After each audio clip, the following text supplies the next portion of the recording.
The text message glowed on my wife's phone screen like a neon sign advertising my humiliation. Last night was wild. Can't stop thinking about you. Greg. Before we dive deeper into this story, I have one small request. Please subscribe, drop a like, comment, and hit that hype button to boost this channel so more people can discover these incredible Reddit stories. I stared at those words, my coffee growing cold in my hand, while Natalie hummed in the shower upstairs. If sarcasm burned calories, I'd be in Greg's shape by now. Instead, I'm Alex Carter, 41 years old, manager of a dying electronics store, watching my marriage crumble one snide comment at a time. Alex, did you remember to pick up my dry cleaning? Natalie called from the bathroom, her voice carrying that familiar edge of disappointment she'd perfected over the past 2 years. Yeah, it's hanging in the closet, I replied, still staring at the phone. Greg Mason, the gym owner, the guy who looked like he stepped out of a protein powder commercial while I looked like I'd been living off the free samples at Costco. Natalie emerged from the bathroom wrapped in her fluffy white robe, hair twisted up in a towel. At 39, she still turned heads, and she knew it. That knowledge had been eating away at our marriage like termites in old wood. Tessa's coming over later, she announced, grabbing her phone from the counter. I watched her face carefully as she saw the notification, but she just swiped it away without reading it. Professional-level deception. Tessa Mason, Greg's wife, Natalie's best friend since college. The irony was so thick you could cut it with a knife. Great, I muttered. I'll make myself scarce. That would be perfect, Natalie said, not even bothering to soften the blow. We're planning the girls' weekend at the lake house. The girls' weekend, code for, let's talk about how disappointing our husbands are while drinking expensive wine. I'd heard enough snippets of these conversations to know I was the star of the show. My phone buzzed. Pete from work. You coming in early today? Corporate's sniffing around again. I have to go, I told Natalie, pocketing my phone. Pete needs help with the quarterly reports. She was already applying her makeup with the precision of a surgeon. Don't forget we have dinner at the Hendersons tonight. The Hendersons. Another opportunity for Natalie to demonstrate how much better she could do. Bill Henderson owned 3 car dealerships and treated his wife like a queen. I sold discount televisions to people who paid with credit cards that got declined half the time. I grabbed my keys and headed for the door, but Natalie's voice stopped me. Alex. She turned from the mirror, lipstick in hand. Maybe try to be more engaging tonight? Bill was telling everyone about his trip to Italy, and you just sat there like a bump on a log. I'll work on my engaging bump impression, I said. She rolled her eyes. See? That attitude. My friends notice these things. Her friends, the holy trinity of suburban judgment. Jade, who married a plastic surgeon, Monica, whose husband owned a construction company, and Tessa, whose husband owned the gym where they all worked out and gossiped about their disappointing spouses. I drove to work through the gray Michigan morning, my mind replaying every subtle dig, every eye roll, every time Natalie had made me feel about 2 inches tall in front of other people. The worst part wasn't that she was cheating, the worst part was that I wasn't even surprised. At Electronics World, Pete was already manning the register, his graying hair sticking up at odd angles. You look like someone stole your lunch money, he said as I walked in. More like someone stole my lunch, my dignity, and my will to live. Pete chuckled. Natalie again? Natalie always. I started straightening a display of discounted tablets. Pete, hypothetically speaking, if you found out your wife was cheating on you with her best friend's husband, what would you do? Pete stopped counting the register drawer. Hypothetically? Very hypothetically. I'd probably do something stupid and end up in jail. He closed the drawer with a slam. But that's why I'm divorced and living in a studio apartment above a Chinese restaurant. What's going on, Alex? I told him about the text message. Pete listened without interrupting, his expression growing darker with each detail. Greg Mason, he said finally. Isn't that the guy who tried to sell me a $1,000 personal training package? That's him, Mr. Perfect Body with the perfect smile and the perfect marriage. Well, his marriage doesn't sound so perfect now. Pete leaned against the counter. You gonna confront her? With what? One text? She'll just say I'm paranoid. Then get more evidence. The bell above the door chimed, and Mrs. Patterson shuffled in looking for batteries for her hearing aid. Pete handled the sale while I pretended to organize inventory, but my mind was spinning. Evidence. Right, like I was some kind of private detective instead of a guy who sold electronics to senior citizens and college students. But the seed was planted. That evening, I put on my best shirt for dinner at the Hendersons. Natalie wore a black dress that hugged her curves and made her look like she belonged in a magazine. We looked like the perfect suburban couple, if you ignored the Arctic chill between us. You clean up nice, she said as we walked to the car. Thanks. I'm working on being more engaging. She actually smiled at that. For a moment, I remembered why I'd fallen in love with her 15 years ago. Then she checked her phone, and the moment passed. The Hendersons lived in one of those houses that screamed, "I have money, and I want you to know it." Marble everything, chandeliers that cost more than my car, and a wine cellar that Bill loved, showing off to anyone who'd listen. "Alex," Bill grabbed my hand in his politician's handshake. "How's business?" "Can't complain," I lied. "People always need electronics." "That's the spirit. Sarah, get this man a drink." Sarah Henderson floated over with a glass of something that probably cost $50 a bottle.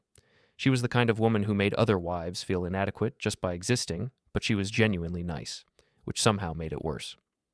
"Natalie, you look stunning," Sarah said. "That dress is gorgeous." "Thank you. I got it at that new boutique downtown." The boutique where a simple dress cost more than most people's rent. I sipped my expensive wine and tried to look engaged while the conversation flowed around me. "We're thinking of buying a place in Florida," Bill was saying. "Sarah wants something on the beach." "That sounds wonderful," Natalie said, her voice carrying a wistful note that felt like a knife between my ribs. "You two should come visit when we get it set up," Sarah offered. "We'd love that," Natalie replied, but she didn't look at me when she said it. The evening dragged on. Bill told stories about his business successes. Sarah showed off her new jewelry. Natalie laughed at all the right moments and made all the appropriate comments while I sat there feeling like a fraud in an expensive shirt. On the drive home, Natalie was quiet until we pulled into our driveway. "That wasn't so bad, was it?" she said. "It was fine. You seemed more relaxed tonight." I turned off the engine and looked at her. In the dim light from the porch, she looked beautiful and sad and distant. "Natalie, are we okay?" She was quiet for so long I thought she wasn't going to answer. "I don't know," she said finally. "I really don't know." We went inside without saying another word. Natalie headed upstairs while I locked up and turned off the lights. When I got to the bedroom, she was already under the covers, facing away from me. I lay awake for hours, staring at the ceiling and thinking about Greg's text message. Tomorrow, I decided, I was going to find out exactly what "last night was wild" meant. I had no idea I was about to discover just how deep this rabbit hole went. The next morning, I woke up to an empty bed and the sound of Natalie's car pulling out of the driveway. She'd left a note on the kitchen counter. "Gone to yoga with Tessa. Home later." N. Yoga. Right. At Greg's gym. I called in sick to work, something I hadn't done in 2 years, and drove across town to Mason's Fitness. The parking lot was full of SUVs and luxury cars, the kind of vehicles owned by people who could afford $100 workout sessions. I parked across the street at a coffee shop and waited. Through the large windows of the gym, I could see people on treadmills and weight machines, their bodies moving in perfect synchronization like some kind of fitness ballet. At 10:30, I spotted Natalie's Honda Civic pulling into the lot. She got out wearing yoga pants and a sports bra that cost more than my work shirts, her hair pulled back in a perfect ponytail. She looked like she belonged in a fitness commercial. Greg met her at the entrance. Even from across the street, I could see his perfect smile, his perfect posture, his perfect everything.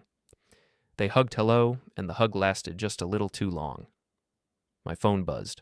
"Pete, you better not be dead in a ditch somewhere. Corporate's here asking questions." I texted back, "Food poisoning. Handle it." For the next hour, I watched through the coffee shop window while pretending to read a newspaper. Natalie and Greg moved from machine to machine together, his hands constantly on her, adjusting her form, spotting her lifts. Perfectly innocent if you didn't know about the text message. At 11:30, they disappeared into his office. The blinds were closed, but I could see their silhouettes moving around inside. "You look like you're planning a murder." I spun around to find Tessa Mason standing behind me, holding a coffee cup and looking amused. "Tessa, hi, I gestured vaguely at my newspaper. "Spying on your wife and my husband?" She slid into the seat across from me. "Yeah," I figured. Tessa was the opposite of Natalie in every way. Where Natalie was polished and perfect, Tessa was natural and approachable. She wore jeans and a sweater that had seen better days, her brown hair pulled back in a messy bun. "I'm not spying," I said weakly. "Alex, you're sitting in a coffee shop across from my husband's gym with a newspaper upside down, watching them through binoculars." I looked down. The newspaper was indeed upside down. "I don't have binoculars." "Yet." She sipped her coffee. "So, Know what? Don't play dumb. It doesn't suit you." Her voice was matter-of-fact, like we were discussing the weather. How long have you known? I studied her face, looking for signs of anger or hurt, but she just looked tired. Since yesterday, I saw a text on her phone. Just one text? Oh, honey, you have no idea. She pulled out her own phone and scrolled through something. Here's my personal favorite. She turned the screen toward me. It was a screenshot of Instagram messages between Greg and Natalie. The preview showed enough to make my stomach clench. Can't wait to feel your hands on me again. There are more, Tessa said, putting the phone away. Lots more. How long? I asked. 3 months, maybe 4. She stirred her coffee with a plastic stick, the motion mechanical and repetitive. I hired a private investigator 6 weeks ago. You hired a PI? Greg's not as smart as he thinks he is. Neither is Natalie. She looked across the street at the gym. They think they're being so clever, meeting at the gym, going to that motel on Route 9, telling everyone they're just workout partners. The motel on Route 9. The place with hourly rates and no questions asked. I felt something cold settle in my chest. Why are you telling me this? I asked. Tessa was quiet for a moment, watching her husband's gym through the window. Because I'm tired of being the only one who knows the truth, she said finally. And because they're planning to leave us. What? Greg's been talking about selling the gym and moving to Florida, starting fresh, he says, and Natalie's been asking me about divorce lawyers. Hypothetically, of course. I thought about the wistful look in Natalie's eyes when Sarah Henderson had talked about their beach house in Florida. The pieces were falling into place with sickening clarity. So what do we do? I asked. Tessa smiled, but there was no humor in it. We don't just get even, Alex. We get ahead. She reached into her purse and pulled out a small device that looked like a USB drive. Voice recorder, she explained. The PI recommended it. Amazing what people say when they think nobody's listening. You want me to record them? I want us to get the truth, all of it, on record. She leaned forward, her eyes intense. They think we're jokes, Alex. Boring, stupid, disposable jokes. It's time to show them how wrong they are. I looked across the street. Greg and Natalie had emerged from the office, both of them flushed and laughing about something. As I watched, he put his hand on the small of her back, guiding her toward the exit. What exactly did you have in mind? I asked. Tessa's smile turned predatory. Leave that to me, but first, we need evidence. Real evidence. The kind that ruins lives. She stood up, shouldering her purse. Greg's having his monthly poker night tomorrow. He'll be out until late. That's when Natalie usually goes to her book club. Book club? That's what she calls it when she goes to Monica's house to drink wine and talk about how disappointing their husbands are. Tessa paused at the door. Except tomorrow, I think you should pay them a little visit. Tessa, I don't think... Alex. Her voice was sharp enough to cut glass. They're planning to destroy our lives and walk away without consequences. Are you really going to let them do that? I watched Natalie get into her car, her face glowing with post-workout satisfaction. She looked happier than I'd seen her in months. No, I said. I'm not. Good. Tessa handed me a business card. That's the PI's number. Call him, tell him I sent you. She left me sitting there with the voice recorder and a head full of dark thoughts.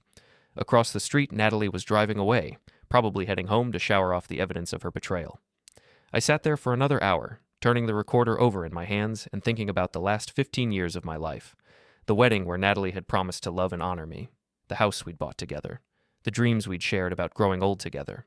All of it built on lies. When I finally drove home, Natalie was in the kitchen making a salad, her hair still damp from the shower. Feeling better? She asked without looking up. Much better, I said. How was yoga? Great. Tessa and I had a good workout. She glanced at me. You look pale. Maybe you should rest. Yeah, maybe I should. I went upstairs and sat on the edge of our bed, staring at the voice recorder. Tomorrow night, I was going to find out exactly what my wife and her friends really thought of me. I had a feeling I wasn't going to like what I heard. The next evening, I sat in my car outside Monica's house, watching through the living room windows as Natalie, Monica, and Jade passed around a bottle of wine and talked animatedly about something that made them laugh until they doubled over. The voice recorder felt heavy in my pocket. Monica lived in one of those perfect suburban houses with a perfect lawn and perfect flower beds. Her husband Dave owned a construction company and treated her like a princess. At least, that's what everyone said. Based on what I was learning about suburban marriages, that could mean anything. I'd called the private investigator that morning. His name was Rick Santos, and his voice carried the weary tone of a man who'd seen too much of humanity's dark side. Tessa Mason hired me 6 weeks ago, he'd confirmed. Your wife and her husband have been meeting regularly at the Sunset Motel on Route 9, usually Tuesday and Thursday afternoons, sometimes Saturday mornings. Tuesdays and Thursdays. The days Natalie said she was working late at the dental office. Saturdays when she claimed to be shopping with her mother. I've got photos, credit card records, phone logs, Rick had continued, enough to bury them both in divorce court. What about tonight? I'd asked. Tonight's perfect. They think they're safe, talking about their personal lives. People always say more than they should when they're drinking. Now, sitting in the dark street, I wondered if I really wanted to hear what they had to say about me. Part of me already knew it would be devastating. At 9 o'clock, I walked up to Monica's front door and rang the bell. The laughter inside stopped abruptly. Monica opened the door, wineglass in hand, her face flushed from alcohol and gossip. Alex? What a surprise. Her voice was too bright, too cheerful. Is everything okay? I was in the neighborhood and thought I'd pick up Natalie, I said, stepping past her into the foyer. Save her the trouble of driving. In the living room, Natalie and Jade were sitting on opposite ends of Monica's white leather couch, wine glasses in their hands, looking like they'd been caught doing something they shouldn't. Honey, Natalie said, her voice carefully controlled. I thought you were feeling sick. Much better now. I smiled at the three of them. Don't let me interrupt. I'll just wait until you're finished. We were just wrapping up, Jade said quickly. She was a thin, nervous woman, married to a plastic surgeon who probably made more money in a month than I made in a year. No, please continue, I insisted, settling into Monica's expensive armchair. I love hearing about your book club discussions. The three women exchanged glances. Monica refilled her wine glass with shaking hands. We were just talking about relationships, Monica said finally. Relationships. Interesting topic. I pulled out my phone and pretended to check messages while actually starting the recording app. What's the current consensus? Alex, Natalie's voice carried a warning note. Maybe we should go home. In a minute. I'm curious about what you ladies think makes a good relationship. I looked directly at Natalie. Communication, right? Honesty? Trust? Jade laughed nervously. Those are definitely important. What about passion? I asked. Physical compatibility? The kind of connection that makes you feel alive? The silence in the room was deafening. Natalie's face had gone pale. I think we should definitely go home now, she said, standing up. Sit down, Natalie. My voice was calm, but something in my tone made her freeze. I want to hear what your friends think about passion in marriage. Monica cleared her throat. Alex, I think maybe what? Maybe I shouldn't ask my wife's best friends for advice about keeping the spark alive. I smiled, but it felt like broken glass. I mean, you all seem to have such strong opinions about everyone's relationships. We don't talk about your relationship, Jade said quickly. No? That's strange, because I could have sworn I heard my name mentioned when I walked up to the door. Another exchange of glances. Natalie sat back down, her hands clenched in her lap. We were just girl talk, Monica said. Nothing serious. Girl talk, right. I leaned back in the chair, getting comfortable. So what's the girl talk consensus on Greg Mason? If I'd thrown a grenade into the room, the effect couldn't have been more dramatic. Jade's wine glass slipped from her fingers and shattered on the hardwood floor. Monica made a choking sound. Natalie went completely still. What about Greg? Natalie asked, her voice barely above a whisper. Oh, just wondering what you ladies think of him. Great guy, right? Successful businessman. Really knows how to make a woman feel appreciated. Alex, stop. Natalie's voice was shaking now. Stop what? I'm just making conversation. I pulled out the voice recorder and set it on the coffee table. Actually, I'm curious about something. Do you think Greg's wife knows what kind of man she married? Monica started crying. Jade was staring at the recorder like it was a snake. You're recording us? Natalie asked. Just documenting the conversation. For posterity. I pressed play on my phone, and Rick Santos's voice filled the room. Your wife and her husband have been meeting regularly at the Sunset Motel on Route 9, usually Tuesday and Thursday afternoons. I stopped the recording. The silence was absolute. Tuesdays and Thursdays, I said conversationally. Those are your late nights at the office, aren't they, Natalie? She was crying now, mascara running down her cheeks in black streams. Alex, I can explain. Explain what? How you've been screwing your best friend's husband for 4 months? How you've been planning to divorce me and run away to Florida with him? How you and your friends sit around drinking wine and laughing about what a pathetic joke I am? We never, Monica started. Never what? Never called me boring? Never said Natalie could do better? Never joked about my performance in bed? I stood up, pocketing the recorder. Because I've got evidence that says otherwise. Jade was sobbing now. Monica looked like she was going to be sick. Natalie just stared at me with wide, frightened eyes. Here's what's going to happen, I said calmly. You're going to come home with me, Natalie, and we're going to have a long conversation about the future of our marriage. Alex, please. Or I can send copies of everything to your boss, your parents, and everyone else in town. Your choice. She stood up slowly, like an old woman. I need my purse. Get it. As she gathered her things, I looked at Monica and Jade. Ladies, it's been educational. Monica, you might want to call your husband and tell him what kind of friends you keep. Jade, give my regards to your plastic surgeon husband. I'm sure he'll be fascinated to hear about tonight's book club discussion. I walked toward the door, then turned back. Oh, and if either of you calls Greg to warn him, I'll make sure everyone in town knows you were accessories to adultery. Have a nice evening. Natalie followed me to the car in silence. As we drove home, she finally spoke. How long have you known? Long enough. Are you going to divorce me? I pulled into our driveway and turned off the engine. In the darkness of the garage, I could barely see her face. That depends, I said, on how sorry you are, and how far you're willing to go to make this right. What do you mean? I smiled, and for the first time in months, I felt like I was in control. You'll find out tomorrow, when we pay a visit to Greg's gym. Her sharp intake of breath told me everything I needed to know. The game was just beginning, and for once, I was holding all the cards. The next morning, I woke up to find Natalie sitting at the kitchen table, still wearing yesterday's clothes, staring at a cup of cold coffee. She looked like she hadn't slept at all.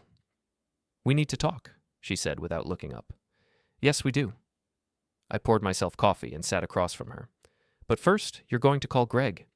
Alex, you're going to tell him you need to see him this morning, at the gym. Tell him it's urgent. Her hands were shaking. What are you planning? Justice. I pulled out my phone and showed her a video file. Tessa's been busy. She installed cameras in Greg's office 6 weeks ago. Natalie's face went white as she recognized the footage of her and Greg in a passionate embrace, his hands tangled in her hair, her legs wrapped around his waist as he pressed her against his desk. Oh, God, she whispered. There are hours of this, Natalie. Hours. Tessa documented everything. I put the phone away. Now call him. With trembling fingers, she dialed Greg's number. I could hear his voice through the speaker, warm and intimate. Hey, beautiful. Miss me already? Greg, we need to talk. Can you meet me at the gym in an hour? Sure, babe. Everything okay? You sound upset. Just, please, I'll explain when I see you. After she hung up, I handed her a piece of paper. This is a confession. You're going to read it to him while I record it. She read the paper, her face crumpling. Alex, this will destroy both of us. You should have thought of that before you started screwing your best friend's husband. An hour later, we drove to the gym in silence. I'd called Pete and told him I needed the day off for a family emergency. In a way, that was true. The gym was busy with the morning crowd, all those perfect bodies working toward their perfect lives. Greg was in his office, visible through the glass walls, talking on the phone and gesturing animatedly. Remember, I told Natalie as we walked in, stick to the script. Any deviation and I release everything to social media. Greg looked up as we entered his office, his perfect smile faltering when he saw my face. Alex, what a surprise. I was just fucking my wife, I finished calmly, closing the door behind us. Yeah, I know. The blood drained from his face. I don't know what you're talking about.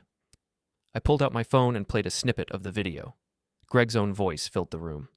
God, Natalie, you feel so good. I can't get enough of you. Stop, he said quickly, glancing toward the glass walls where gym members were working out, oblivious to the drama unfolding feet away. Natalie has something to say to you, I said, starting the recording app. Don't you, sweetheart? She looked like she was going to be sick, but she began reading from the paper. Greg, I need to tell you that our affair is over. For the past 4 months, we've been meeting at the Sunset Motel twice a week to have sex. We've been planning to leave our spouses and move to Florida together, but I can't do this anymore. Greg's mouth fell open. Natalie, what the hell? Keep reading, I told her. I know this will hurt Tessa, and I'm sorry. I know it will hurt Alex, and I'm sorry. But we can't keep lying to everyone. Are you insane? Greg hissed. Why are you saying this? Because it's true, I said pleasantly. Every word. That's when Greg made his first mistake. He lunged at me, trying to grab my phone, but I'd been expecting it. I stepped aside and let him crash into the filing cabinet behind me. "Assault," I said conversationally, still recording, in front of witnesses. Through the glass walls, several gym members had stopped their workouts to stare at us. Greg straightened his shirt, his face red with rage and embarrassment. "You can't prove anything," he said. "Actually, I can." I pulled out a tablet and opened a video file. "Your wife's been documenting your affair for weeks. She has photos, videos, credit card records, phone logs, everything." I turned the tablet toward him. The screen showed him and Natalie in the motel room, their bodies intertwined, their faces clearly visible. "Tessa knows," he whispered. "Tessa knows everything. In fact, she's probably serving you with divorce papers right about now." As if on cue, there was a commotion in the main gym area. Through the glass, we could see Tessa walking through the front door with a man in a suit and a sheriff's deputy. Greg's face went from red to white in seconds. "Oh, fuck." "Language," I said mildly. There are ladies present." The man in the suit knocked on the office door. When Greg opened it, he was handed a thick envelope. "Gregory Mason, you've been served. Divorce papers and a restraining order. You have 24 hours to vacate the marital residence." The entire gym had gone silent. Everyone was staring at Greg, who stood there holding the papers like they were covered in poison. "There's more," I announced loudly enough for everyone to hear. "Would you like to tell everyone about your affair, or should I?" "Alex, please," Natalie whispered. But I was done with please. I was done with being the joke, the pushover, the guy everyone pitied. "Ladies and gentlemen," I called out, stepping into the main gym area, "I'd like you all to meet Greg Mason, adulterer and liar. For the past 4 months, he's been having an affair with my wife while pretending to be a devoted husband to his own." The silence was deafening. Then someone started recording with their phone, then another person. Within seconds, half the gym was filming. Greg tried to push past me, but I grabbed his arm. "Where are you going? Don't you want to tell everyone about your plans to run away to Florida?" "Let go of me," he snarled. "Or what? You'll hit me? In front of all these witnesses? While you're already being served with a restraining order?" He jerked his arm free and stormed toward the exit, but I wasn't done with him yet. "Greg," I called out. "You forgot something." I grabbed a container of protein powder from the counter and threw it at him. The lid popped off mid-flight, covering him in a cloud of vanilla-flavored dust. The gym erupted in laughter and applause. Someone shouted, "World star!" Another person yelled, "Get him, Alex!" Greg stood there covered in protein powder, his perfect hair ruined, his perfect image destroyed, while a dozen people recorded his humiliation for posterity. "You're finished," he said, pointing a shaking finger at me. "I'll sue you for everything you have." "With what money?" I asked. "Your wife's taking half of everything in the divorce. Your business is about to tank when everyone finds out what kind of man you really are. And I've got enough evidence to bury you in court." I walked over to him, close enough that only he could hear me. "You wanted to destroy my life and steal my wife? Congratulations. You just destroyed your own life instead." Greg stumbled toward the exit, still covered in protein powder, while the entire gym watched and recorded. At the door, he turned back one last time. "This isn't over," he said. "Yes," I replied. "It is." After he left, I turned to address the crowd that had gathered. "Show's over, folks. Sorry for the disruption. Carry on with your workouts." As people began to disperse, still talking excitedly about what they'd witnessed, I found Natalie sitting on a bench, crying quietly. "Ready to go home?" I asked. She nodded without looking up. "Good. We have a lot more to discuss." As we walked to the car, I could hear people behind us talking about what they'd just seen. By tonight, the story would be all over town. By tomorrow, it would be on social media. Greg Mason's reputation was finished, and mine? For the first time in years, I felt like a man who commanded respect. The revenge was just getting started. The video went viral overnight. I woke up to 17 missed calls, 43 text messages, and a Facebook notification that someone had tagged me in a video with over 50,000 views. The title read, "Cheating Gym Owner Gets Destroyed by Husband, Protein Powder Revenge." Natalie was already awake, sitting on the edge of the bed with her phone in her hands, scrolling through comment after comment. "They're calling me a whore," she said quietly. "Are you surprised?" She looked at me with red-rimmed eyes. "Alex, we need to talk about what happens next. What happens next is you move out. This is my house too. Actually, it's not." I pulled out a folder from the nightstand. "I've been doing some research. The house is in my name only. I bought it before we got married, remember? You have no legal claim to it." Her face went pale. "You can't just throw me out." "I can, and I am. You have until tonight to pack your things and leave? Where am I supposed to go? That's not my problem anymore. I stood up and headed for the shower. Maybe Greg can help you figure it out. Oh wait, he's homeless too now. My phone rang. Pete's name appeared on the screen. You're famous, he said without preamble. The video's been shared over 100,000 times. Is that good or bad? Depends on your perspective. Corporate called. They want to meet with you today. My stomach dropped. Am I fired? I don't think so. Johnson sounded impressed. He said something about showing initiative and standing up for yourself. That was unexpected. What time? 2 o'clock, and Alex, wear a good shirt. Channel 7 wants to interview you. Channel 7? Local news picked up the story. Betrayed husband's viral revenge is trending on Twitter. After Pete hung up, I realized my phone was ringing again. Unknown number. Mr. Carter, this is Jennifer Walsh from Channel 7 News. We'd love to talk to you about yesterday's incident at the gym. I'm not sure that's a good idea. We're running the story tonight either way, sir. Wouldn't you prefer to tell your side? I thought about it. Greg and Natalie had controlled the narrative of our marriage for years, making me look like the boring, inadequate husband while they played their secret games. Maybe it was time for the truth. What do you want to know? Everything. 2 hours later, I was sitting in the Channel 7 studio wearing my best suit, facing a camera and a reporter who looked like she'd stepped out of a magazine.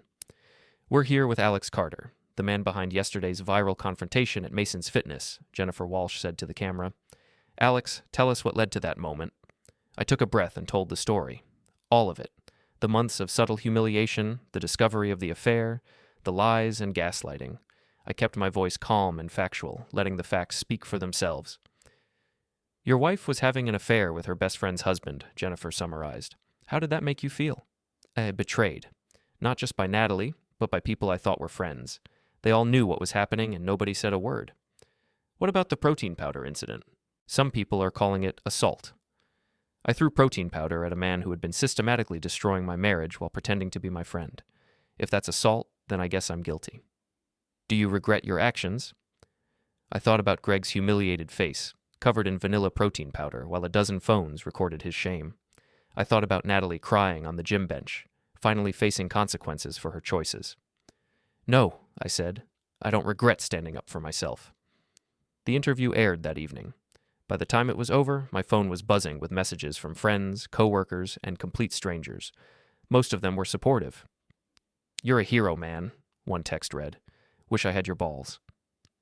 Standing ovation from all the betrayed husbands in America, read another. But not everyone was on my side. Monica had left a voicemail calling me a monster. Jade had sent a long text about how I'd destroyed 2 families. And Greg's lawyer had already sent a cease and desist letter threatening to sue me for defamation. I was reading through the messages when I heard a car door slam outside. Through the window, I saw Natalie getting out of a taxi, followed by Greg. They were both carrying suitcases. I opened the front door before they could knock. What do you want? We're here to get the rest of my things, Natalie said. No, you're not. Greg stepped forward, trying to look intimidating despite the fact that his face was still slightly orange from yesterday's protein powder incident. She has a right to her belongings, he said. She had a right to a faithful marriage too, but that didn't stop her from screwing you. Alex, please, Natalie said. I just want my clothes and my jewelry. Should have thought of that before you decided to humiliate me for 4 months. I started to close the door, but Greg put his hand against it. We're not leaving without her stuff. Yes, you are. That's when Greg made his second mistake. He pushed the door hard, trying to force his way into my house. I stumbled backward, and he followed me inside. This is breaking and entering, I said, pulling out my phone. Sue me, Greg snarled. What happened next was almost too perfect to believe. As Greg advanced on me, his foot hit the small rug in the entryway. His legs went out from under him, and he crashed into the hall table, sending a lamp flying. The lamp hit the floor and shattered, the pieces scattering across the hardwood. Oh, that's destruction of property too, I said, starting to record with my phone. This just keeps getting better.